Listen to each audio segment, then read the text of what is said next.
Olá, caríssimos irmãos e irmãs, sejam bem-vindos a mais um áudio desta quarta-feira, dia 5 de maio de 2021. Estamos na quinta semana da Páscoa, né? E a cor litúrgica vai ser a branca. Deixa eu até confirmar o santo de hoje, é Santo Ângelo, tá? Então, se conhece um Ângelo, tem um santo aí, né? Para ser padrinho do seu amigo Ângelo, ou a Ângela, né? Muito bem.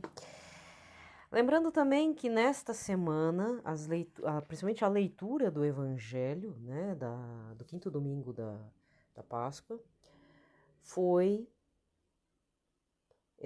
João 15, versículos de 1 a 8, certo?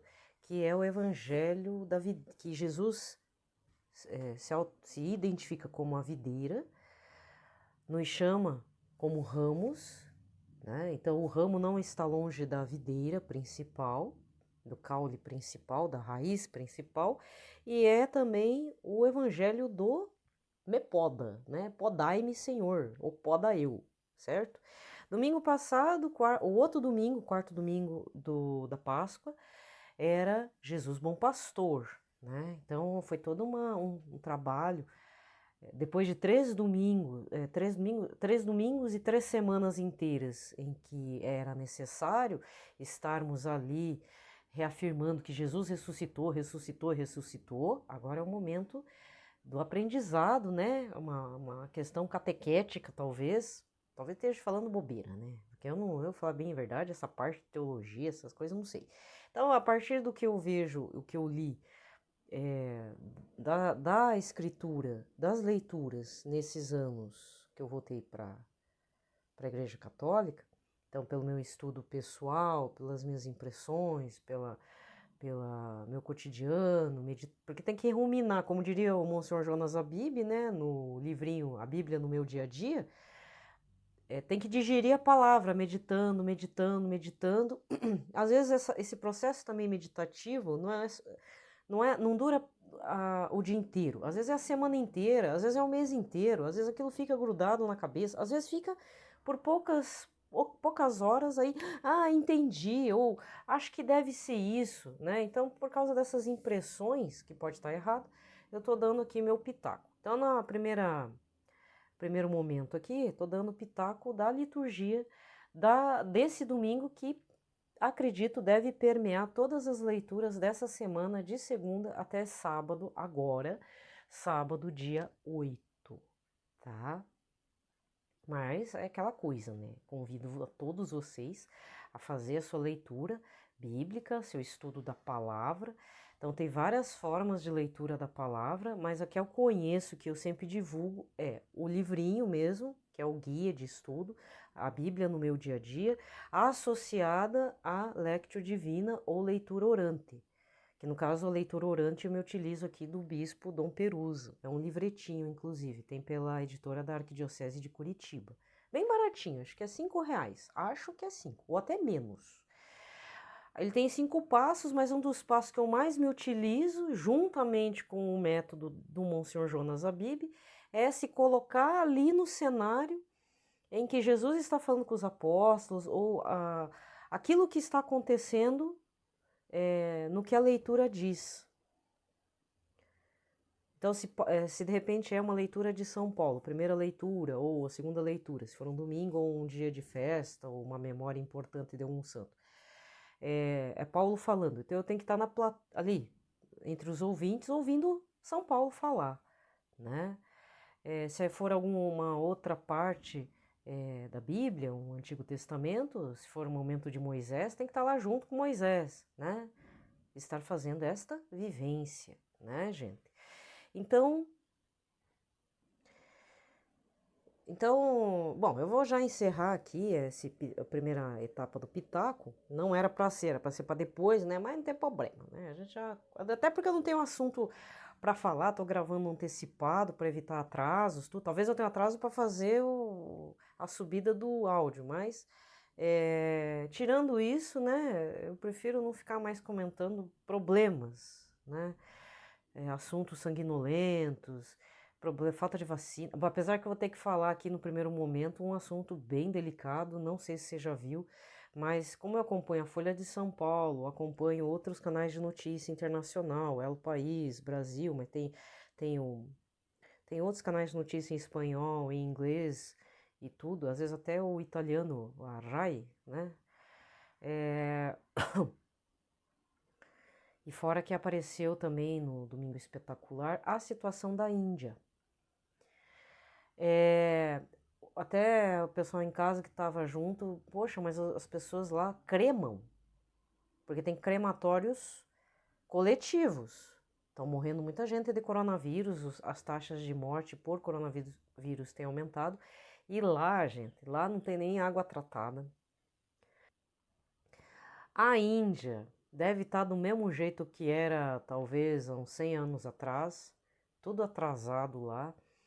Diz que para limpar ou para, sei lá, jogar algum líquido na frente de casa é uma mistura de água com urina de vaca, porque aí você vai achar que é um absurdo, mas lá a vaca é sagrada. Você não se mata a vaca. A pessoa pode morrer, mas a vaca não, entendeu? A vaca é considerada uma divindade. E aí não tem, como, não sei, pode ser uma impressão falsa minha, mas acredito que lá não tem a cultura do enterro na terra. Porque aqui nós temos a cultura cristã, católica, né, ou cristã, de você enterrar os mortos, ou então você faz o crematório em locais específicos e você fica com as cinzas. Lá na Índia, o que está acontecendo é coisa assim apavorante mesmo. Aí eu vi a foto na Folha de São Paulo, acho que foi na Folha, não tenho certeza, é que eu sigo vários canais de notícia, mas eu acho que era a Folha de São Paulo, e depois eu vi a mesma coisa na Record lá, naquele programa dominical deles.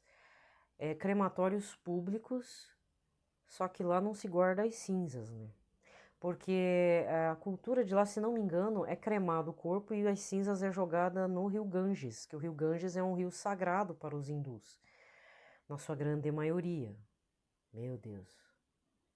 Só que pensa, gente, crematório público tem no mínimo 20. Assim, é triste. Nem queira ver, é muito horrível, sabe? Então, olha,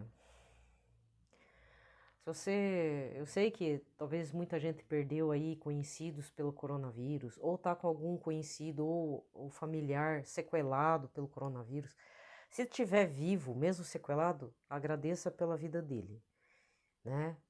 E acho que a pessoa também tem que pôr a mão na consciência e rever os conceitos de como que estava levando a vida até agora. Mas também nós que não pegamos ou ficamos assintomáticos ou a gente tá bem assim, levando, né? Levando as coisas, a gente tem que parar de reclamar mesmo. Você já pensou você parar num crematório público? Parece umas tendas de índio, assim, coloca um monte os corpos embaixo, um monte de madeira, taca fogo, depois pega aquelas cinzas e joga num Ganges. Nossa.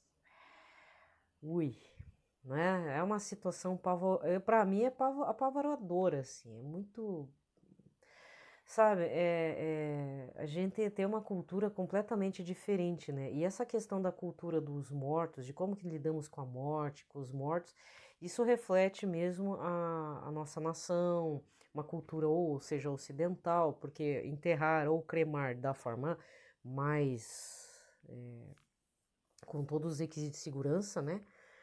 Acontece no mundo ocidental, até também no Japão, né? Porque o Japão não tem terra não tem local para enterrar, tem que cremar porque não tem, né?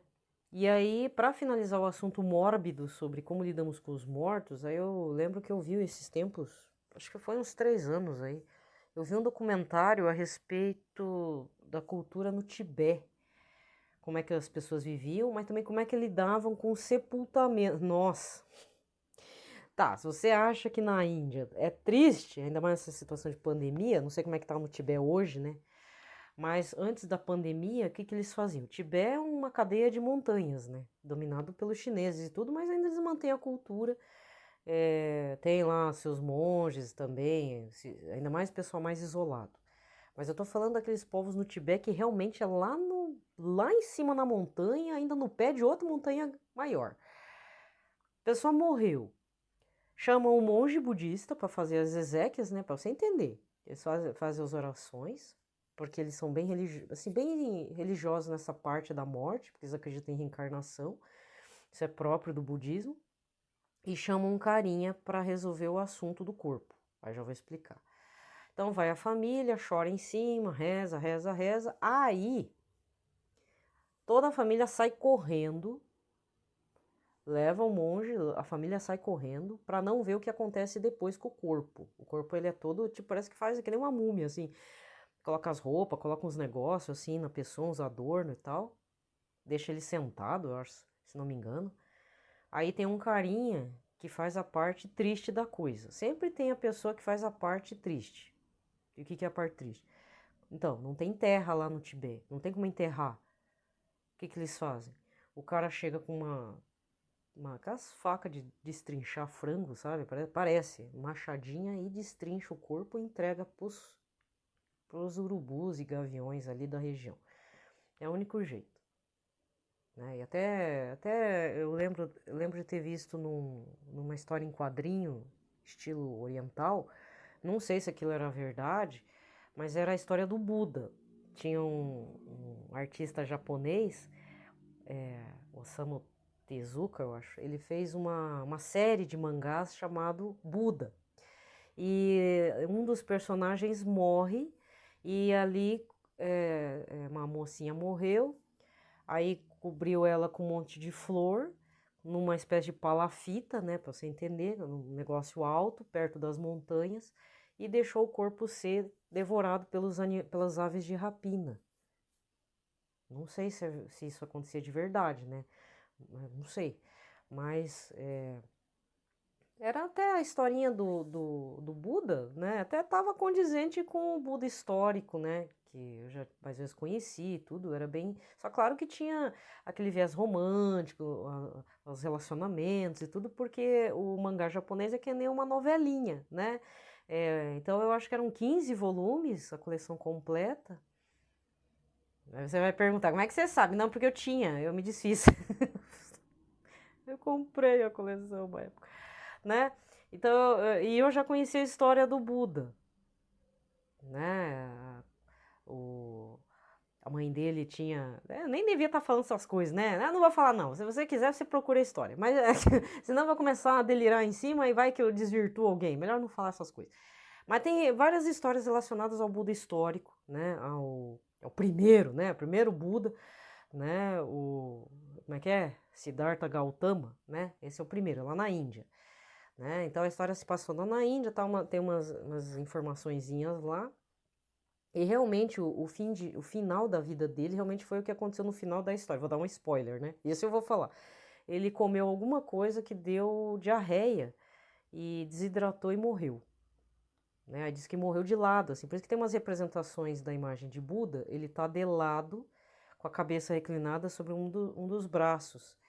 Então ele morreu nessa posição, certo? Enfim. Né? Mas eu tô falando da cultura, de como que nós lidamos com a morte. Várias culturas, é momento de história mesmo, né? Então, várias culturas tratam essa questão, por exemplo, de como que lidamos com os mortos. Então, os egípcios têm todo um aparato, né, para lidar com os corpos e tudo.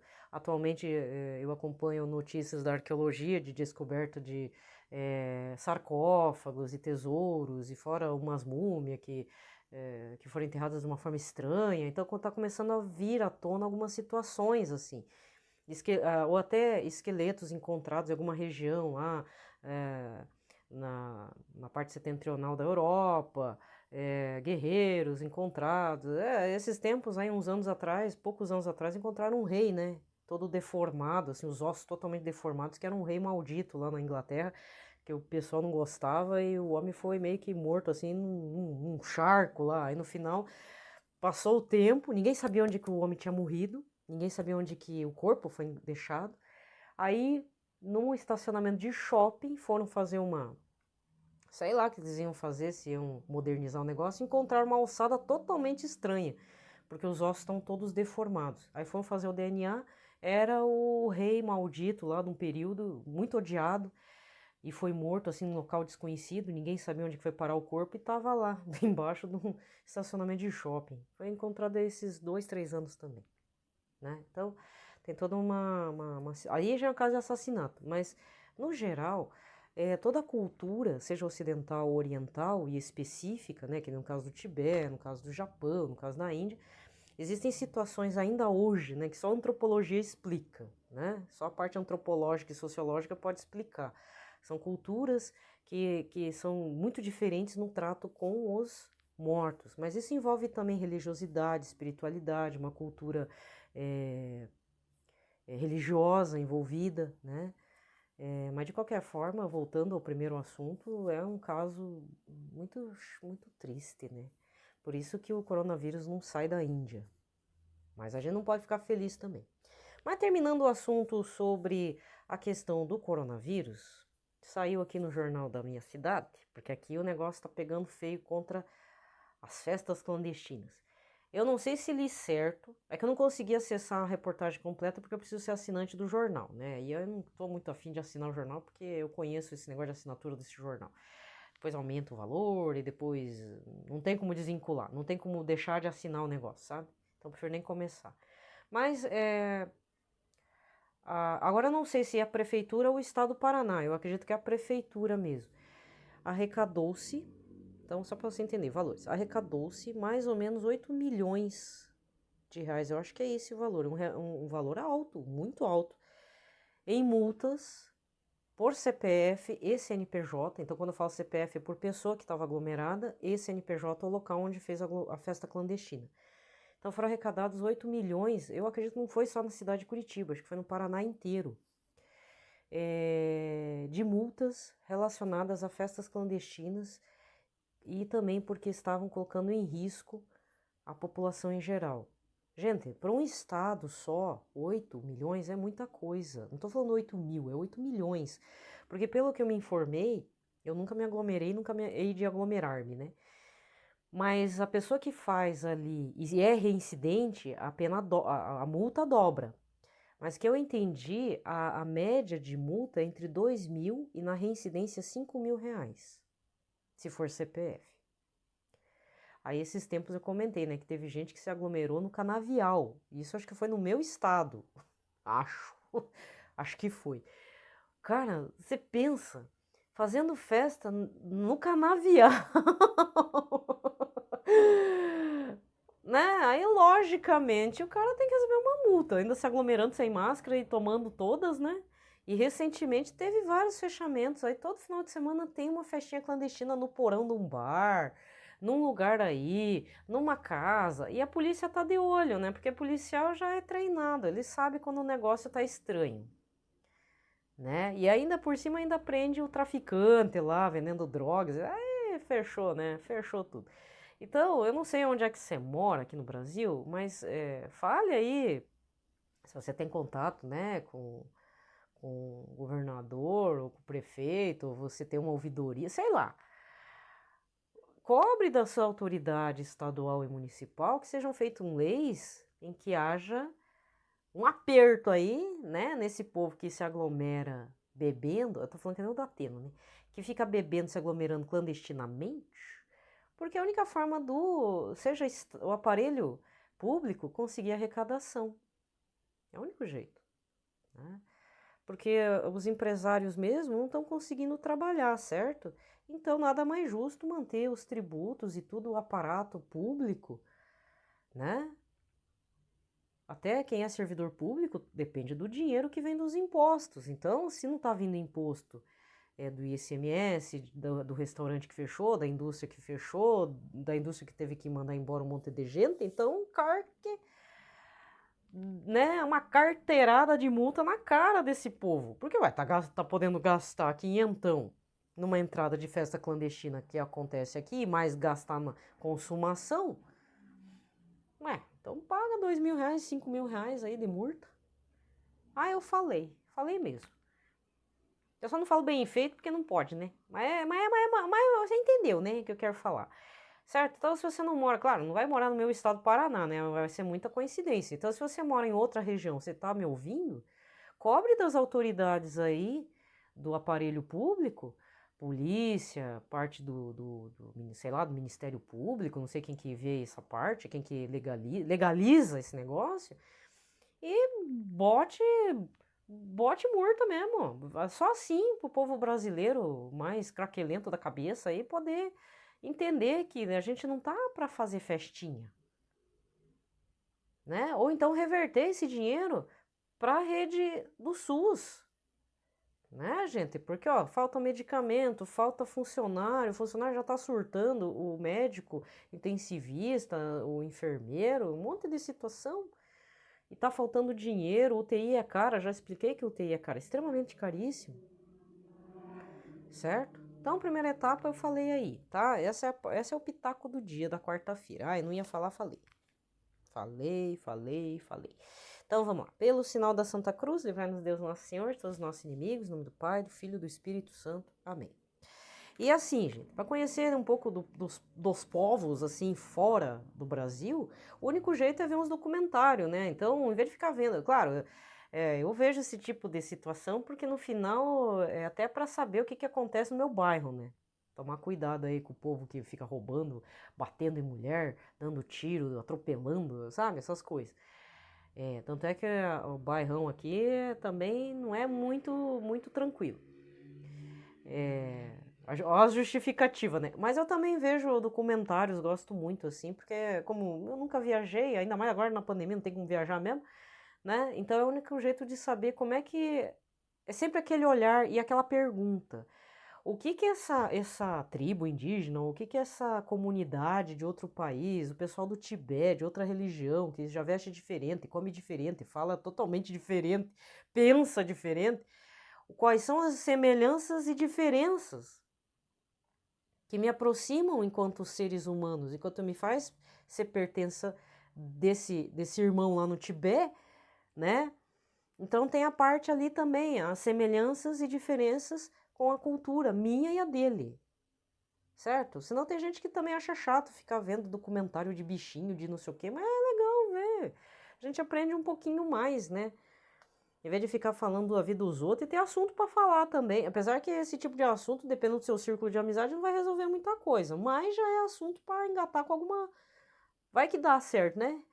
Então, e a TV, sabe, até vídeos, assim, pode servir para a gente se instruir um pouco, né? A gente não pode ser também só ver novelinha. Ai, eu odeio ver novela, gente. Quer dizer, eu vejo, mas é assim, aquela novela até que tá indo bem, é aquele horário, também só tem aquele horário para ver a novela, eu não paro para ver trocentas novelas durante o dia. Ainda mais certas novelas da Globo, né? Eu falo na cara, as novelas da Globo não resolvem nada.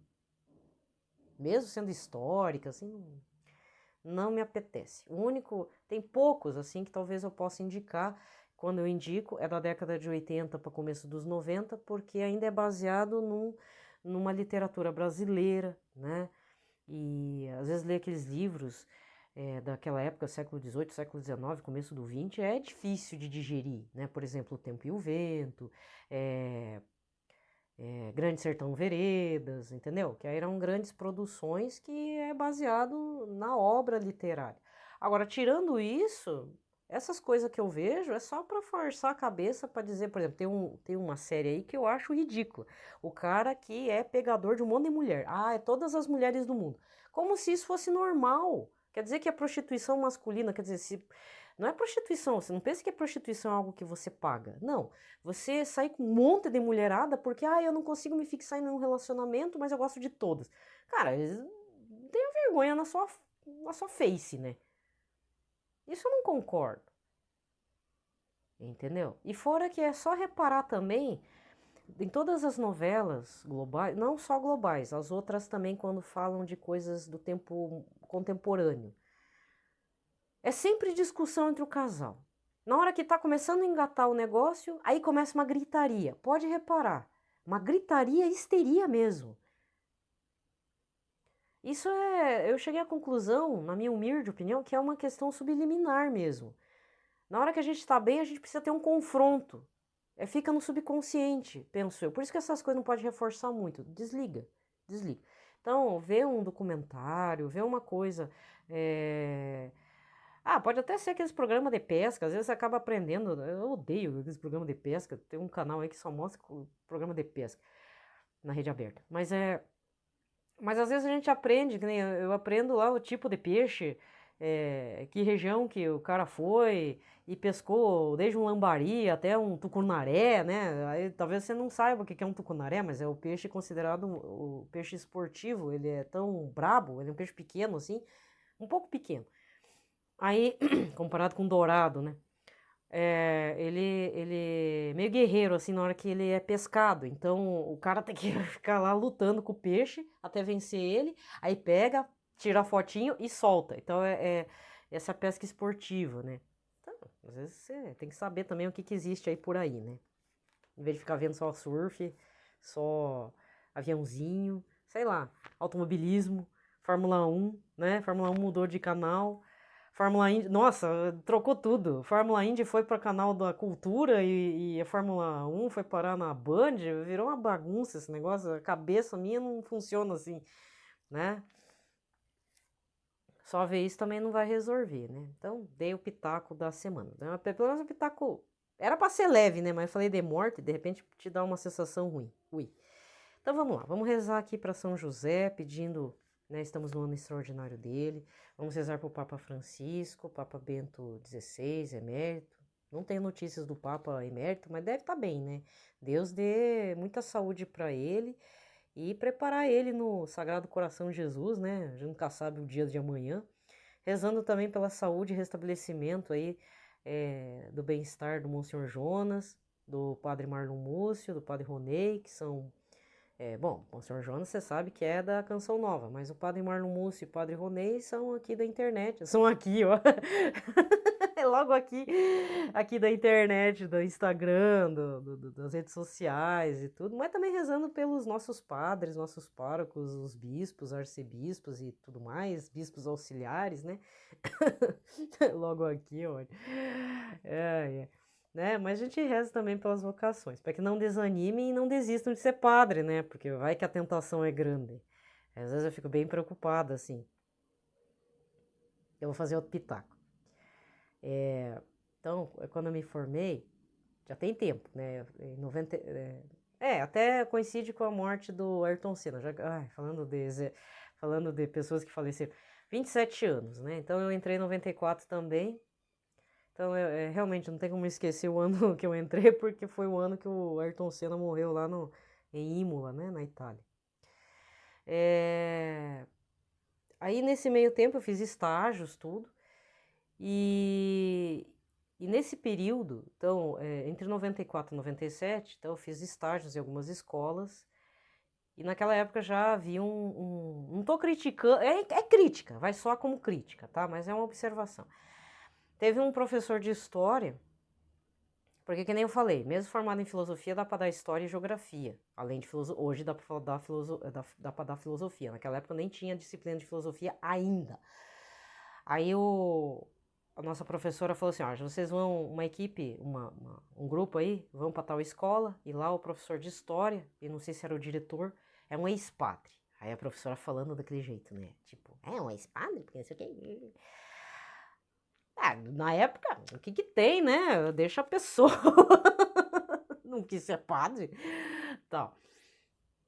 Realmente ele era meio estranho, aquele professor. Não sei quem é, deve já ter se aposentado, porque ele já era já era de idade.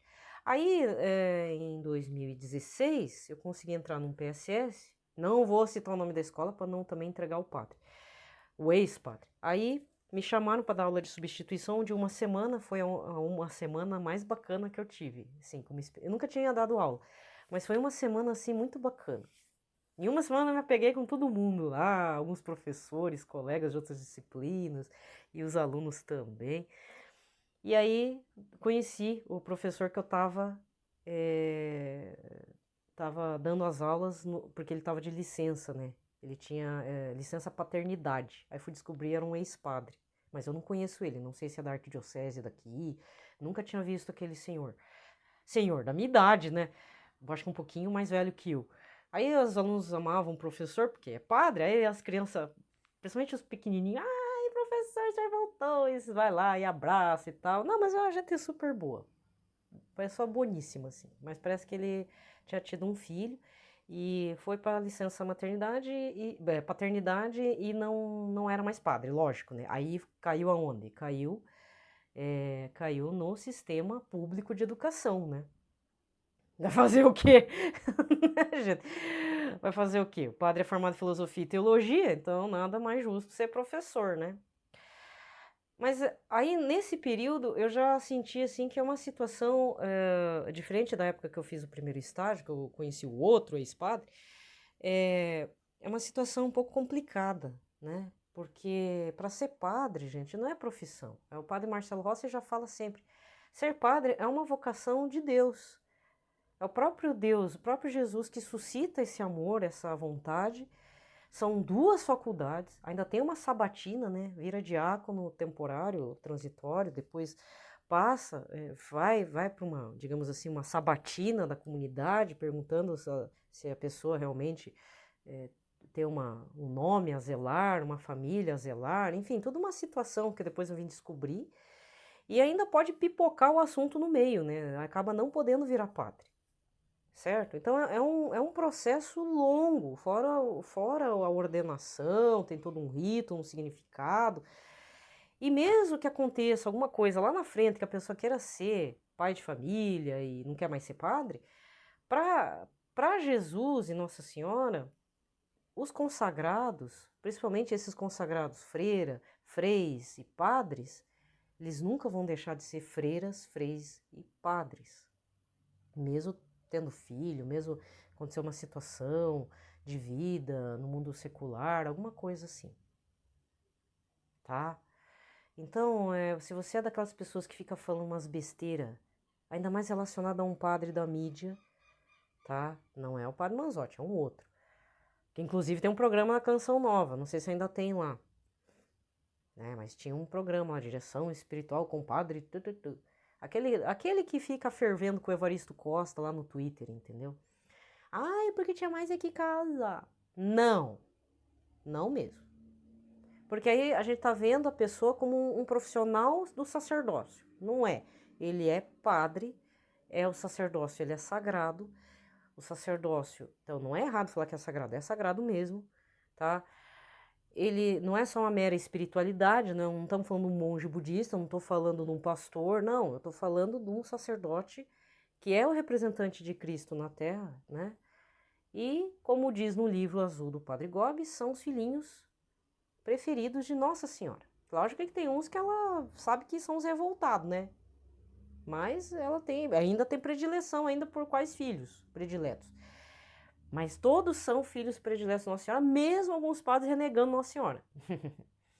Então, não seja partícipe desse tipo de opinião medonha de que o padre tinha que casar ou deixar de ser padre, ou tem umas meninas sem cabeça, umas mulheres sem cabeça que quer forçar a pessoa a deixar de ser padre.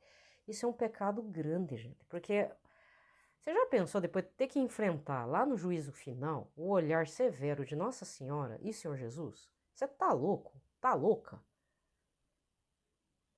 Deus me livre, né? Vixe Maria, não, não. Maldição perpétua para sua vida. Então essas coisas não se brinca, né? Então vamos rezar pelas vocações também, né? São vocações que correm o risco de perdição mesmo. Não estou falando perdição que a pessoa vai parar no inferno, porque a misericórdia de Deus é muito grande. Jesus já tinha pedido para alguns santos rezarem para alguns sacerdotes que ou estavam agonizando ou estavam perdidos no mundo do pecado, ou porque deixaram de ser padres, e um monte de situação. Ainda assim teve salvação, mas a gente não pode esquecer que a gente não pode forçar esse tipo de coisa. Ou se de repente você tem um parente padre que está pensando em chutar o balde cheio e não aguento mais, né? Não faça isso. É que nem casamento. Lute por esse casamento, lute pelo, né? Vamos então entrar em oração, fazer um combate espiritual pelo seu sacerdote. Isso ninguém faz, né? Criticar, todo mundo critica, né? Vai lá encher os ouvidos dele, vai lá e fala um monte de coisa, e pipipi, popopó, né? Agora, fazer um combate espiritual em prol do sacerdócio do padre, do seu território paroquial, isso ninguém faz, né? Por quê? Porque já tá difícil fazer a luta, o combate espiritual na sua casa, né? Mas faça, aproveita e faça, porque é tudo ao mesmo tempo agora. Faça também um combate espiritual com o seu padre, ou com vários padres, ou então um padre que pisou a bola com 2 pés esquerdos. Sempre tem um escândalo, gente, né? Tem vários tipos, inclusive. Não é só de fazer filho, ou questões de pedofilia, ou homossexualidade. Tem outras situações aí graves, né? Então, rezar para que isso que não aconteça uma coisa pior.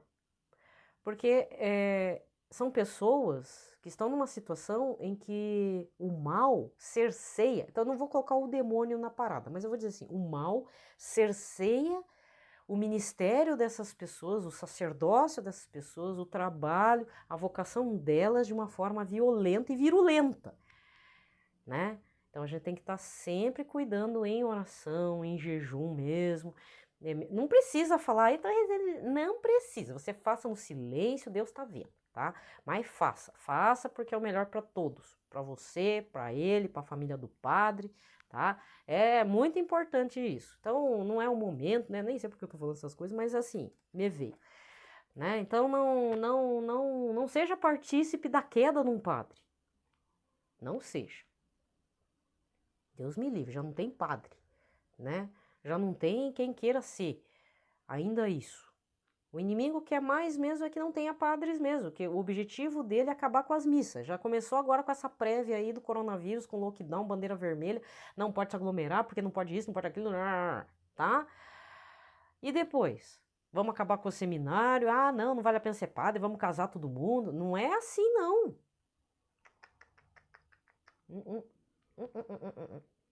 Tá? Quem que vai dar o sacramento? Quem que na hora vai ser persona em Cristo, fazer com que Jesus se transforme ali no pão e no vinho ordinário? É você? Eu? Não. Mulher? Não. Entendeu? Então, você não entendeu, entenda, né? Então vamos lá. Lembrai-vos, ó Puríssimo Esposo de Maria Virgem, ao meu doce protetor São José, que jamais se ouviu dizer que alguém tivesse invocado vossa proteção, implorado vosso socorro e não fosse por vós consolado. Com esta confiança vem a vossa presença e a vós fervorosamente me recomendo. Não desprezeis a minha súplica, o Pai adotivo do Redentor, mas dignai-vos a acolhê-la piedosamente. Amém. São José, modelo e padroeiro dos devotos dos Sagrados Corações, Jesus e de Maria, rogai por nós. Pai nosso que estais nos céus, santificado seja o vosso nome, venha a nós o vosso reino, seja feita a vossa vontade, assim na terra como no céu. O pão nosso de cada dia nos dai hoje, perdoai-nos as nossas ofensas, assim como nós perdoamos a quem nos tem ofendido. Não nos deixeis cair em tentação, mas livrai-nos de todo mal. Amém. Ave Maria, cheia de graça, o Senhor é convosco, bendita sois vós entre as mulheres, e bendito é o fruto do vosso ventre, Jesus. Santa Maria, Mãe de Deus, rogai por nós, pecadores, agora e na hora de nossa morte. Amém. Glória ao Pai, ao Filho e ao Espírito Santo, como era no princípio, agora e sempre. Amém. Muito bem. A primeira leitura desta quarta-feira, dia 5 de maio, está em Atos dos Apóstolos 15, versículos de 1 a 6. Naqueles dias chegaram alguns da Judéia e ensinavam aos irmãos de Antioquia, dizendo: Vós não podereis salvar-vos, se não fordes circuncidados, como ordena a lei de Moisés. Isto provocou muita confusão e houve uma grande discussão de Paulo e Barnabé com eles. Finalmente decidiram que Paulo, Barnabé e alguns outros fossem a Jerusalém para tratar desta questão com os apóstolos e os anciãos. Depois de terem sido acompanhados pela comunidade, Paulo e Barnabé atravessaram a Fenícia e a Samaria. Contaram sobre a conversão dos pagãos, causando grande alegria entre todos os irmãos. Chegando a Jerusalém, foram recebidos pelos apóstolos e os anciãos e narraram as maravilhas que Deus tinha realizado por meio deles. Alguns dos que tinham pertencido ao partido dos fariseus e que haviam abraçado a fé, levantaram-se e disseram que era preciso circuncidar os pagãos e obrigá-los a observar a lei de Moisés. Então, os apóstolos e os anciãos reuniram-se para tratar deste assunto. Palavra do Senhor. O responsório de hoje é o 121 com o refrão: que alegria quando me disseram vamos à casa do Senhor. Que alegria quando ouvi que me disseram vamos à casa do Senhor. E agora nossos pés já se detêm em Jerusalém em tuas portas. Que alegria quando me disseram vamos à casa do Senhor. Jerusalém, cidade bem edificada, num conjunto harmonioso, para lá somem as tribos de Israel, as tribos do Senhor. Que alegria quando me disseram vamos à casa do Senhor. para louvar, segundo a lei de Israel, o nome do Senhor. A sede da justiça lá está e o trono de Davi. Que alegria quando me disseram, vamos à casa do Senhor. Evangelho de hoje, João 15, versículos de 1 a 8. Naquele tempo disse Jesus a seus discípulos: Eu sou a videira verdadeira e meu pai é o agricultor. Todo ramo que em mim não dá fruto, ele o corta. Todo ramo que dá fruto, ele o limpa, para que ele dê mais fruto ainda. Vós já estáis limpos por causa da palavra que eu vos falei. Permanecei em mim e eu permanecerei em vós. Como o ramo não pode dar fruto por si mesmo, se não permanecer na videira, assim também vós não podereis dar fruto, se não permanecerdes em mim. Eu sou a videira e vós os ramos. Aquele que permanece em mim e eu nele, esse produz muito fruto, porque sem mim nada podeis fazer. Quem não permanecer em mim será lançado fora como um ramo e secará.